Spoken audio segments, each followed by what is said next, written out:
Hello and welcome to Small Business 21st Century and today's segment of Build Your Difference. My name is Pierre Walters and I work directly with visionaries just like you to help build successful businesses and memorable brands. You know, growing your business is tough work and it often comes with a lot of uncertainty. So today I want to talk about the 12 steps that every entrepreneur should take to put their new business idea into motion. I discovered these steps by reading Agile Innovation by Francesca Guel, and I was astonished at how on point they are, so I'm sharing them today with you. But before we get started, just who is Francesca Guel? Well, Mr. Guel was the CEO and director of several foreign specialty chemicals and pharmaceutical firms over the previous decade. He has worked with international consulting groups in recent years and assisted businesses on such issues as innovation and agile innovation processes, operational excellence, knowledge management, change management, strategy, and integrated business management. He was also an MBA student at ESADE, E-S-A-D-E, Business School in Barcelona, where he earned a degree in chemical engineering and a master's degree in knowledge management and business administration. He's the author of articles, lectures, and courses on innovation throughout strategic management, integrated business models, knowledge management, performance measurement, change management, and excellence in business processes. His website, fguel.com, is a powerful resource for any new or experienced entrepreneur. And when you decide to become an entrepreneur, you're embarking on a journey that will take you to places that you've never been before. It's scary and it's full of self-doubt, but it's also full of achievement. And these 12 steps will help you navigate the waters and come out on the other side a success. We start with step 1, defining your idea. But what is a good business idea? Well, according to Guel, it's recognizing the intersection of external needs with your own inherent abilities. It's how we link our skills, experiences, and passions with the needs of the marketplace. In simple terms, it's what we're good at that people are willing to pay for. So to validate your idea, you need to do a bit of research. This is where you take your idea and validate it in the marketplace. You need to understand your target market, your competition, and what your customers are really looking for. This step is critical because it's easy to get caught up in our own assumptions about what people want and what people need. But until we do the research, we won't truly, really know. Now, to represent your idea, try creating a simple model or prototype. This will help you communicate your idea to others, and it will also help you to get the kind of feedback that you can use to improve on it. A model doesn't have to be complicated or expensive. It just needs to be something that can be used to explain your concept. And once you've got a business idea or a concept that can be communicated easily to others, you can then move on to step 2. Step 2 is defining the voice of the client. Now, as Guel puts it, it matters little what you invent. What matters is what your customers expect. And to do that, you gotta ask yourself the following questions. Number 1, who are the customers who will actually need my service? Where are they located? And what is the problem that I'm solving for them? To understand the voice of your customer, get to the heart of what their expectations are. Consider their explicit and implicit needs and expectations of you. Test what you've learned by asking potential customers. You can do that through surveys, through samples, through interviews. But once you've got a clear understanding of your customer's voice, then you can move on to step 3, defining your vision and strategy. Now, this is where you take what you've learned about your customer and craft a vision for your business that meets their needs. To do this, you want to answer the following questions. What does the customer really want? What are their unmet needs? And how can I delight them? What does success for my business look like in the next couple of years?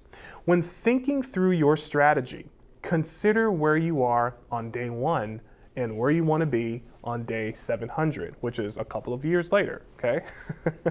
Now, what steps do you need to take to get from where you are today to your vision of the future?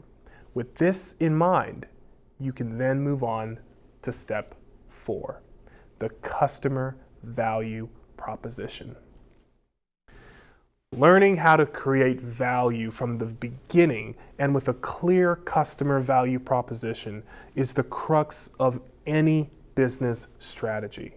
And at its core, a customer value proposition is a simple statement that answers the following question: why should I do business with you?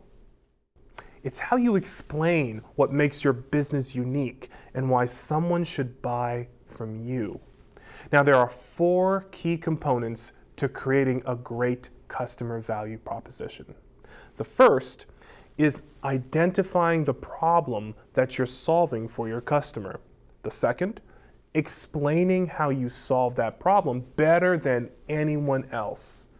The third, describe the results that your customer can expect. And the fourth, offer evidence to support your claims. After you've created your customer value proposition, the next step is to validate it with your target market. And this is where you take your CVU, your customer value proposition, and put it to the test. Now, there are a few different ways that you could do this. Way number 1 is you could create a landing page, a website that drives traffic to your service. You could run ads targeting your target market. You can get involved in online forums and communities related to your industry. After you've validated your customer value proposition, the next step, step 5, is to create a forecast. And almost like a weather forecast, you want to set projections and goals for your business growth. And to do this, you'll want to answer the following questions. How much money do I need to get started? That is a good question. How long will it take me to start seeing results? And you want to be realistic with that. What are my long-term goals for this business? Think about where you want to see the business in 5 years and 10 years. And what are some potential obstacles that could trip me up? It's important that you're realistic in your forecasting, that you try to think through where those obstacles are. You want to make sure that you're setting achievable goals that you can actually reach. And once you've done all of this, it's time to move on to step 6, establishing a formal beginning. This is where you'll want to take all of the groundwork that you've done and establish some kind of formal structure for your business. This includes things like registering your business with the government, creating a business bank account, applying for any necessary permits or licenses, and setting up your business website. Now, I know that it can feel like a lot, but it's important to get all of this done before you move on to step 7, which we'll discuss after the break. Building your business can be and should be exciting. In fact, you don't have to be perfect. You just need to be dedicated to your own success. Stick with us. We'll be right back.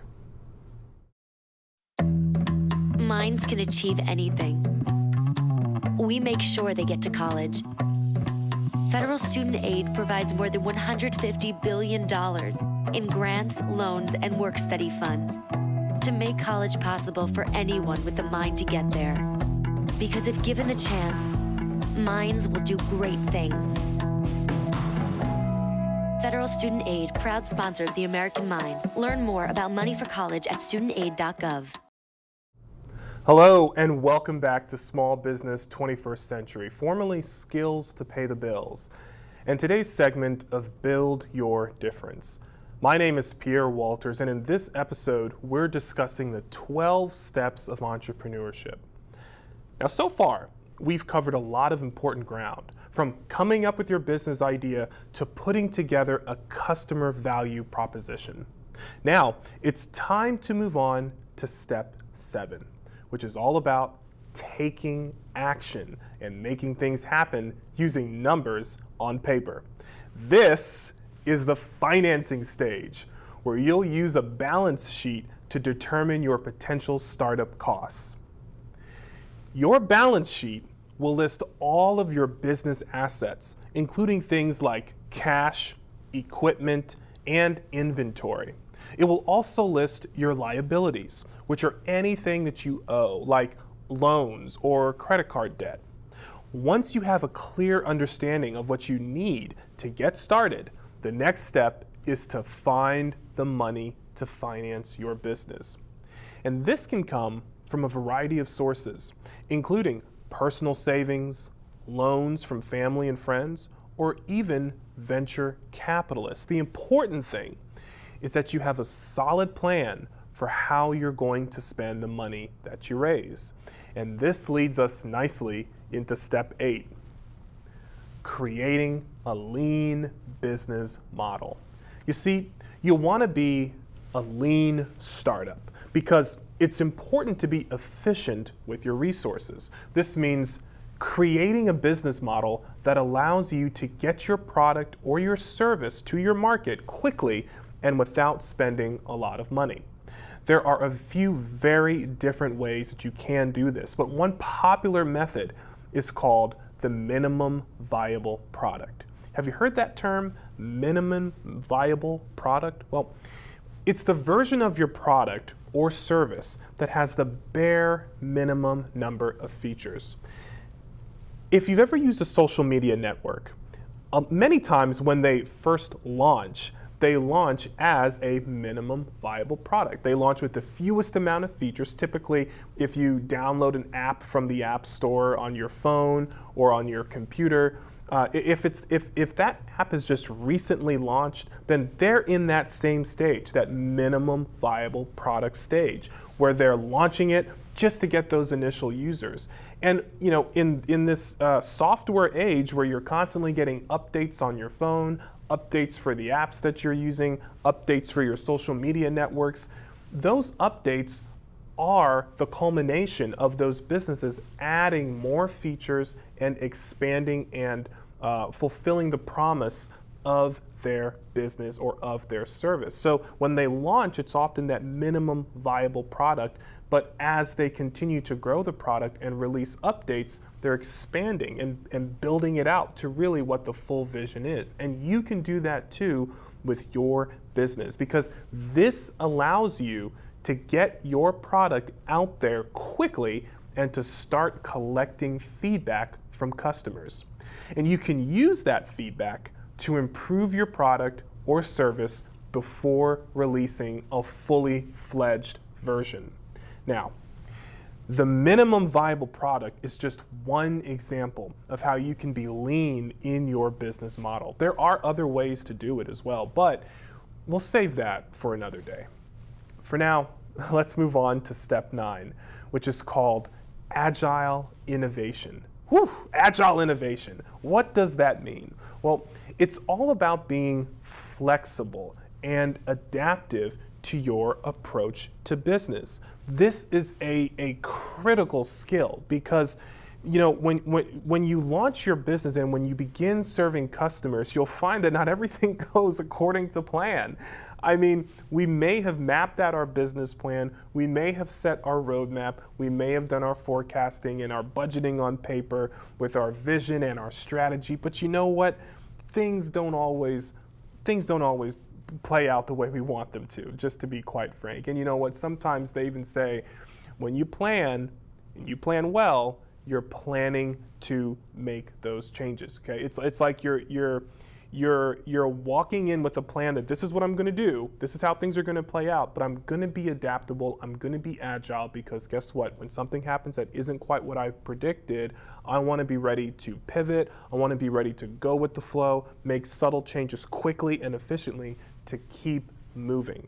You got to remember that the world of business is constantly changing. So you need to be able to change with it. And this means being open to new ideas and willing to experiment.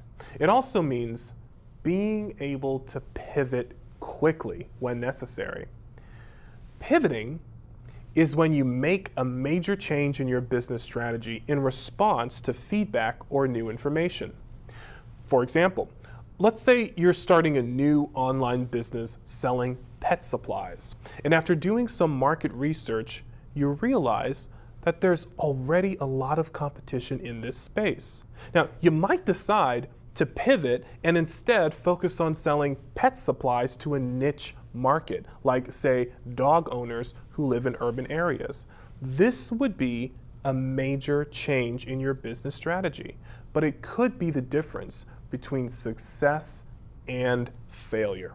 Now, of course, pivoting isn't always easy, and it's not something you should do lightly, and you definitely shouldn't do it all the time. You want to look for those real strategic moments when it makes sense to pivot. But if you're willing to embrace change and experiment, you'll be well on your way to success.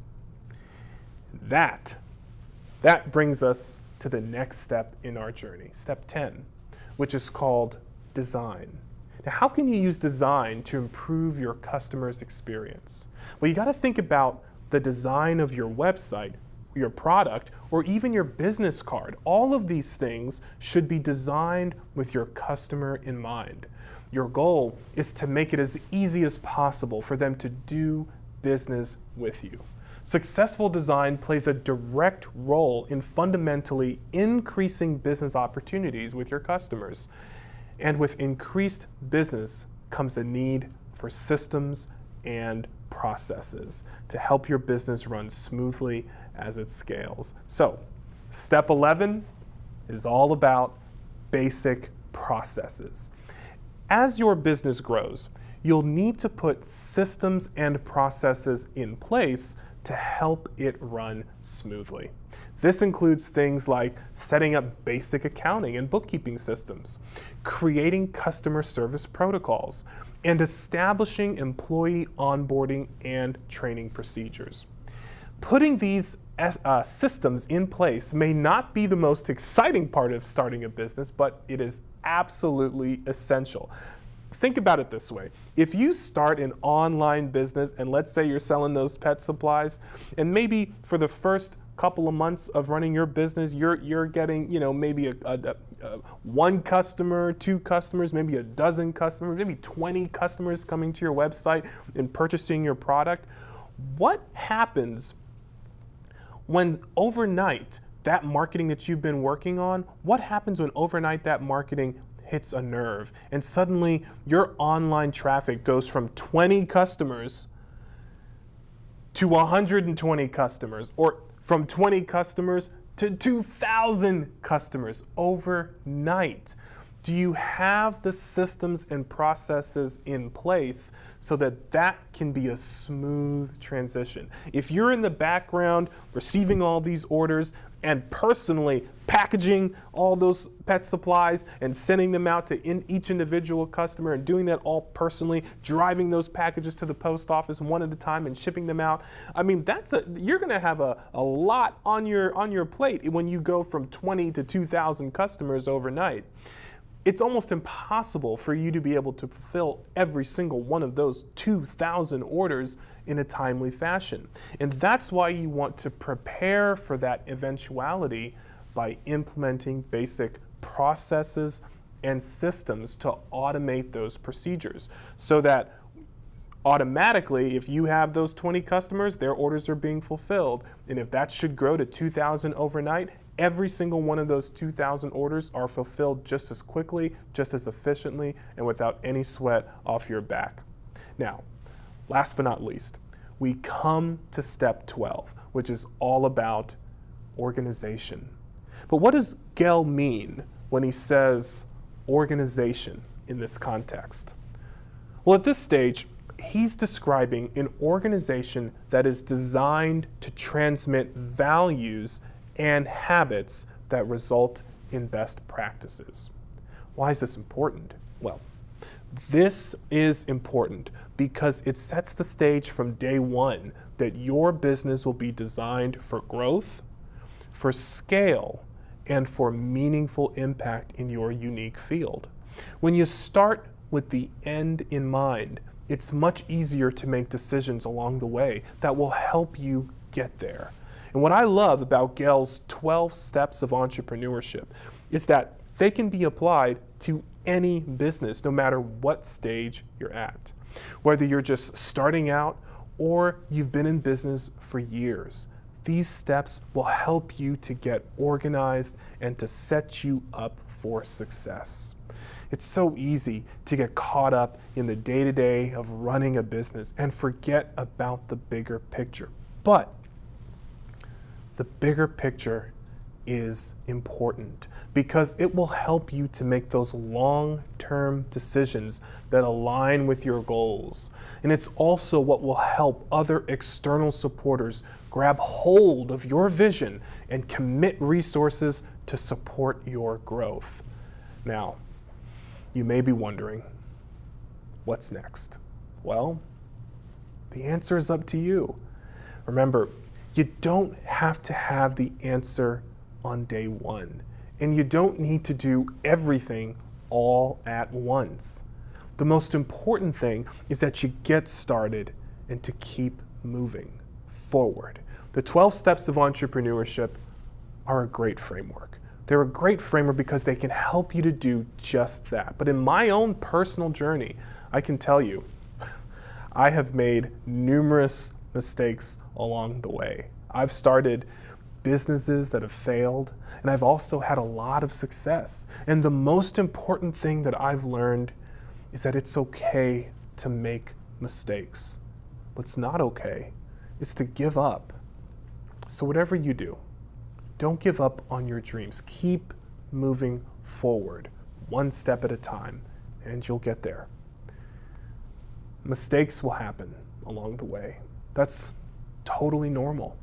But what counts is how you handle them and what you learn from them. You gotta reframe the role of an entrepreneur, not as the smartest person in the room, but instead as the most resourceful. Being resourceful means having the ability to see problems as opportunities and to find creative solutions even when others say it can't be done.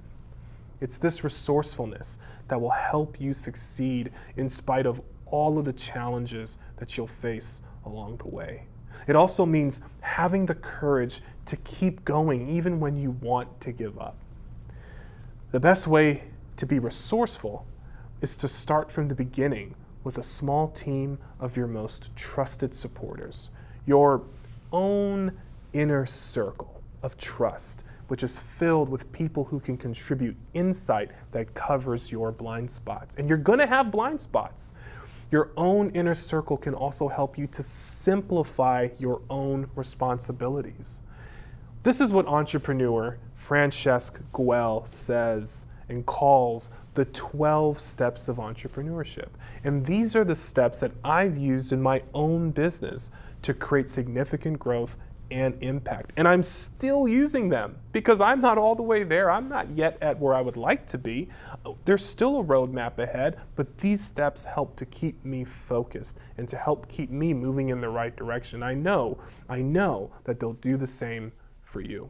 So there you have it, the 12 Steps of Entrepreneurship according to entrepreneur Francesc Güell. I encourage you to take some time to really think about each step and how you can apply it to your own business. And if you need more information, don't hesitate to reach out to me or my team. We're here to help you succeed at every step along the way. But before we close, I want to leave you with this story. It's about a man named Bill Gates. Now, who is Bill Gates, you might ask? Well, he's the co-founder of Microsoft, and you probably are using a Microsoft product if you're on any computer. He's one of the richest men in the world. But before all that, he was just a kid with a big dream. When he was 13 years old, he wrote a letter to his parents asking for permission to drop out of school so he could start his own computer company. Now, fortunately for us, his parents didn't listen to him and they ended up finishing school. But he went on to college and then he dropped out, and when he did, he formed Microsoft. Now, Bill did move from success to success. He had some failures too, like the time Microsoft lost a major contract to IBM, which almost bankrupted the company. What saved Microsoft was Bill's resourcefulness. He turned that failure into an opportunity by creating a new software product that ended up being even more successful than the one they'd originally lost to IBM. That product was MS-DOS, and it went on to become the operating system for millions of personal computers. And did you know that one of Bill's greatest fears was public speaking? He was so scared of public speaking that he would often throw up before giving a speech. But he didn't let that stop him. He faced his fear head on and became a very successful public speaker. You don't need to have all the answers. You just need to be resourceful and willing to face your fears. Recently, Bill Gates was asked what he would do if he were to start all over again. His answer was simple, and it's something we can all learn from. He said, "I would look for problems wherever they exist and try to solve them." So that's what I want you to do. Look for problems wherever they exist and try to solve them. And when you find a problem that you're passionate about solving, don't be afraid to put everything that you have into it. That's how great businesses are started. For Small Business 21st Century, my name is Pierre Walters. Thank you for joining us on today's episode of Build Your Difference.